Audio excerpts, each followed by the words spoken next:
Breakup చెప్పిందని ఓ rowdy sheeter ప్రేమించిన అమ్మాయి ఇంటిపైనే పెట్రోల్ బాంబులతో దాడికి దిగాడు. ఈ దారుణ సంఘటన తమిళనాడులోని కోయంబత్తూరులో వెలుగులోకి వచ్చింది.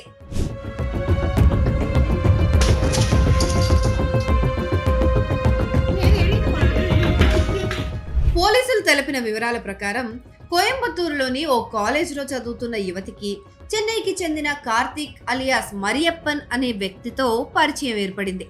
ఆ పరిచయం కాస్త ప్రేమగా మారింది. అయితే రోజులు గడిచే కొద్దీ ఆ యువకుడి అసలు రంగు బయటపడుతూ వచ్చింది.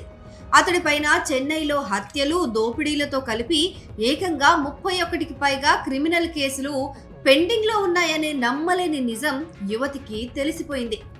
అతడొక పెద్ద రౌడీ షీటర్ అని తెలుసుకున్న యువతి షాక్ కు గురైంది. వెంటనే అతడితో ఉన్న ప్రేమ బంధాన్ని తెంచేసుకుని పూర్తిగా దూరమైపోవాలని నిర్ణయించుకుంది. దీంతో అతడికి బ్రేకప్ చెప్పేసింది. కానీ కార్తీక్ మాత్రం ఆమెను వదలకుండా నిరంతరం వేధిస్తూ తనను లవ్ చేయాలి అంటూ తీవ్ర ఒత్తిడి తీసుకురావడం ప్రారంభించాడు.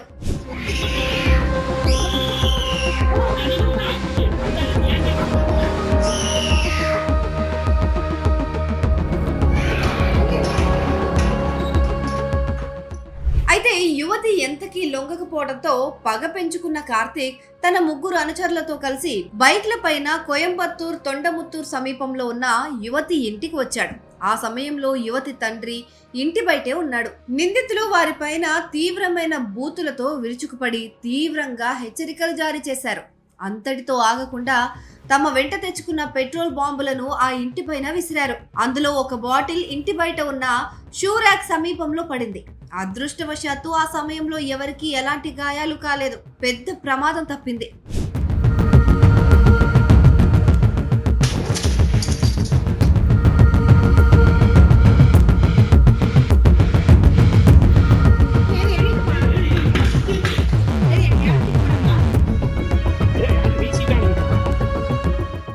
ఈ ఘాతుకం పైన బాధితురాలి తండ్రి వెంటనే స్థానిక పోలీస్ స్టేషన్ లో ఫిర్యాదు చేశారు.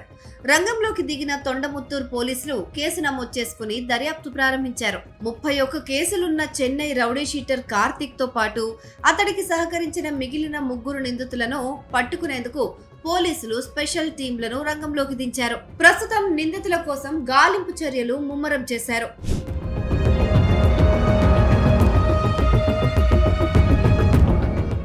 సీఎం విజయ్ సోమవారం లా అండ్ ఆర్డర్ పైన కీలక సమావేశం నిర్వహించారు. ఈ సమావేశంలో కోయంబత్తూర్ హత్యతో పాటు ఈ విషయం కూడా చర్చించినట్టు సమాచారం. పోలీసులకు శాంతి భద్రతలపైన కీలక ఆదేశాలిచ్చినట్లు తెలుస్తోంది. ఇలాంటి రౌడీ షీటర్లను కఠినంగా శిక్షించాలని ఆయన అన్నట్లు సమాచారం.